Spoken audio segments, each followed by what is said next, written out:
Cody Rhodes made his WWE in-ring return at the Royal Rumble, winning the men's Royal Rumble match. He then announced he'll be facing Roman Reigns for the undisputed WWE Universal Championship at WrestleMania in Hollywood. But will Cody Rhodes win the championship at the Showcase of the Immortals?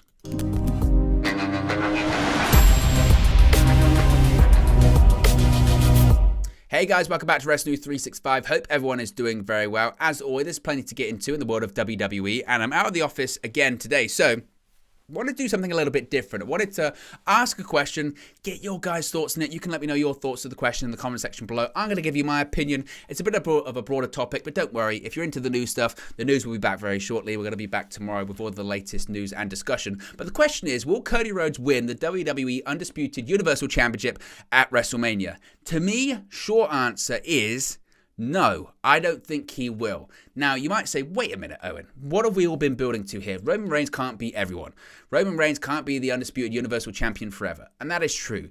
And it does feel like whoever faces Roman Reigns in the main event of WrestleMania will be the guy to be the first person to pin Roman Reigns since 2019. Of course, he hasn't actually been pinned since Baron Corbin did it. That was at TLC, I think it was, in December 2019.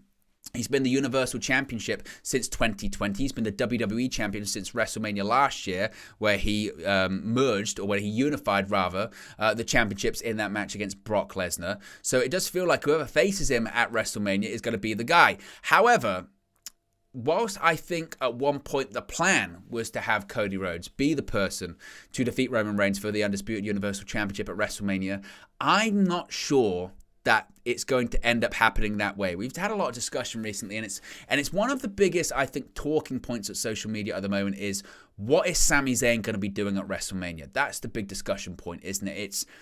It feels like, and I think this has been largely documented as the plan, is that it's going to be Cody Rhodes versus Roman Reigns, Undisputed Universal Championship. And it's going to be Sami Zayn and Kevin Owens versus the Usos for the Tag Team Championship. That feels like that's the plan. And that's been the plan for a long time. The plan always was to do Kevin Owens versus Reigns at the Royal Rumble, then to do Kevin Owens versus Sami Zayn at Elimination Chamber, which of course is in Montreal, Quebec, Canada, Sami Zayn and Kevin Owens' hometown, and then to do Roman Reigns versus the winner of the Rumble, that being Cody Rhodes at WrestleMania. And I think that still is the plan. Clearly, it was announced by Rhodes he's going to be facing Reigns at WrestleMania on Monday. However, the discussion is, and the problem is that Sami Zayn and the storyline he has with the Bloodline is just too good. And I suppose it's a good issue for WWE to have this person so popular. What do they do?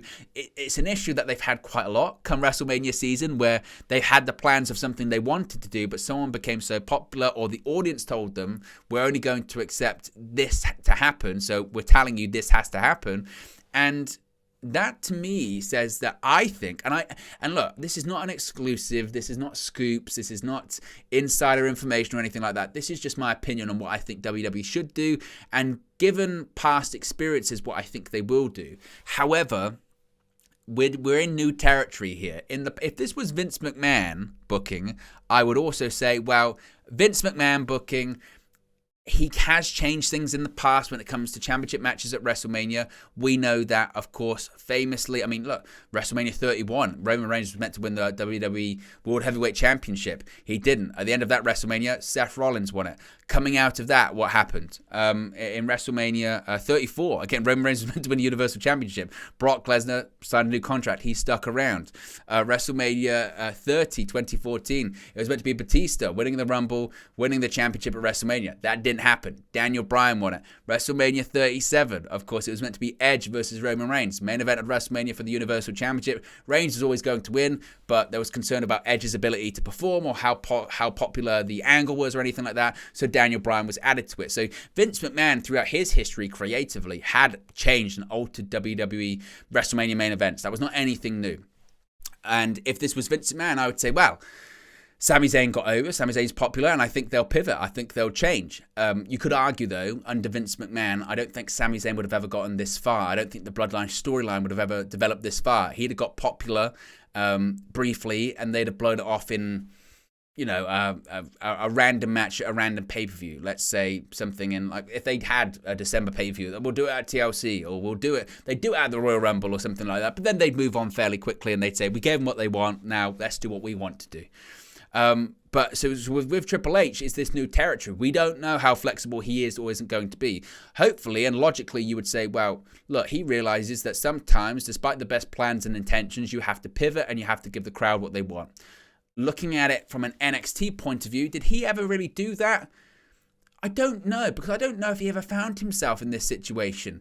I think he always gave the NXT audience what they wanted, but at the same time, he was always really pulling the strings. He was always the puppet master when it came to NXT. So he always controlled what the audience thought that they wanted. And that's a really important thing, I think, in booking or writing television for our pro wrestling audiences. You have to give them the perception, the feeling that they're in control. You have to give them the ideology that they're the ones really making decisions when they're not. Fans don't book television. Fans don't write television. The writer, the booker, decides what's going to happen. They decide on creatively what they're going to do, and they give the fans the perception they're getting what they want, whereas in reality, you're manipulating the crowd into making something that they can accept at the same time. You know what I mean? It's a very strange, dichotomous, sort of weird psychology of pro wrestling, right? And the issue that they might have coming into WrestleMania is that despite the best intentions of having Cody Rhodes have this fantastic story of being this AEW executive vice president, being one of the founding members of All Elite Wrestling, the major competition, then leaving that company, signing with WWE, returning in what people thought was an incredible moment, a surreal moment, saying he came back to WWE to win the WWE Championship, do something his father never did, despite holding the championship in Madison Square Garden in the 80s, then it being taken off him through disqualification, all that kind of stuff, and a Rhodes never main evented WrestleMania. He's going to do all that kind of stuff. That's a fantastic story, and coming back from injury just added on top of that. Oh, what an amazing story, and what a moment for the Rhodes family. And wrestling really truly does have more than one royal family, and you've got the McMahons, but you've also got another royal family and the Anawahi family and the Rhodes family. Oh, it's a fantastic story. And it is. And I think any other year it would be a WrestleMania main event worthy story, and I think it would be a story that should probably have been told over a longer period of time. And if they'd had longer, they could have probably told this over a longer period of time, and they could have had fans be a bit more invested and want to see this more. But what they didn't intend on, and this was the issue, what they just didn't intend on, WWE, is that this storyline between Sami Zayn and the Bloodline and Roman Reigns got more popular than anybody imagined, and it became the hottest thing, not just in WWE, but in pro wrestling. Look at the ratings right now for SmackDown. SmackDown going into the Rumble did like 2.5 million viewers. I think it might have even been more than that. This week, preliminary numbers say it's going to be around 2.2. That's still big numbers. That's still, for wrestling and for TV nowadays, that's still a lot. Listen to the reaction. Go back and watch that show closing segment. They did, at the end of that pay-per-view, the premium live event, whatever you want to call it, with Sami Zayn and Roman Reigns, it was 15 minutes long, and the announcers didn't talk the entire time. When was the last time you can remember a pay-per-view ending like that? The drama of it all. And when Sami Zayn hit Roman Reigns in the back with a steel chair, that was months, absolute months of WWE building to that point. I mean, I can't recall since probably Batista and Triple H, WrestleMania 21, them taking that long to build to that moment. Everyone knew it was going to be, that moment was going to happen. But it took so much time to get there, and the story was so interwoven, and it was so thought out and crafted, and they really took their time with it, that it was a massive moment, and that main evented WrestleMania. So given that moment happened at the Royal Rumble, it doesn't make a lot of sense that they would just blow that off the next month at Elimination Chamber and not have it culminate on the grandest stage of them all. And the Cody Rhodes Roman Reigns story, because of what's going on with the Bloodline, feels forced. You've got this story with this faction, with this family, with this group of people that's been told for nearly a year. Nearly a year this story's been told, and then suddenly this other guy just appears and walks into it and then starts telling his own story. That feels forced. And I go back to what the job of a good booker or a good wrestling writer is to give the audience the perception that something's organic, give the audience the perception that they're in control of what they're seeing, and they're in control of dictating where stories go, and the people they want to see succeed do succeed. And Cody Rhodes being sort of shoehorned into this is just that. It's a shoehorn of putting him into a story that necessarily people don't necessarily want to see him in. And the question of this video was, will Cody Rhodes win the Undisputed Universal Championship at WrestleMania? And I say the answer is no, because I don't think the match is going to be, and I don't think it should be, just Roman Reigns versus Cody Rhodes. In my opinion, the main event of WrestleMania, and they've already committed to Cody Rhodes. So I don't see them taking Rhodes out of it. That's not fair. And they've already booked themselves into a corner, frankly, when it comes to that. And I know Cody Rhodes was so emotional and he was so happy because when he won the Rumble, he thought, this is it. One, a main event at WrestleMania. I hoped I would do that. It's part of the reason he left is because he wasn't high up the card. He wants to be the quarterback of WWE. And two, he thought, I'm going to win the championship. Because, when you win the Rumble, it's not always the case. But given the circumstances, given the situation of most people know that whoever faces Roman Reigns at WrestleMania this year wins the title off him, he thought, well, that's it. I've won the championship. I'm in the main event. This is what I came back for. This is what I wanted to do. But at the same time, storyline-wise, does that make the most sense right now? No. And if Cody Rhodes is this wrestling historian, wrestling purist that he says he is, and he is, he must know. And I think Cody Rhodes is a smart guy.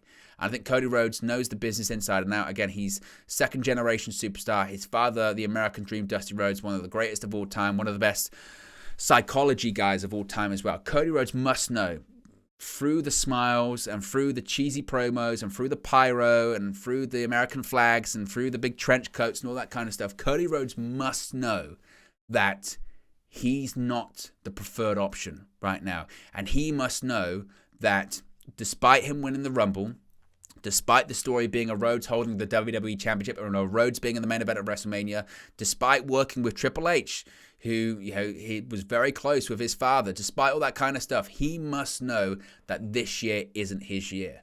And I go back to that interview that CM Punk did on The Art of Wrestling, that infamous one with Colt Cabana that got them both sued.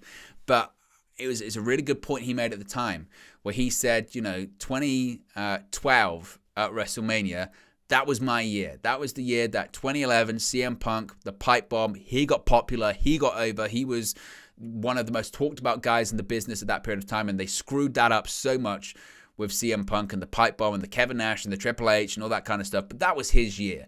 There was nobody hotter in WWE at that period of time than CM Punk. And he wasn't the main event of WrestleMania. Yes, he was the champion. Yes, he beat Chris Jericho.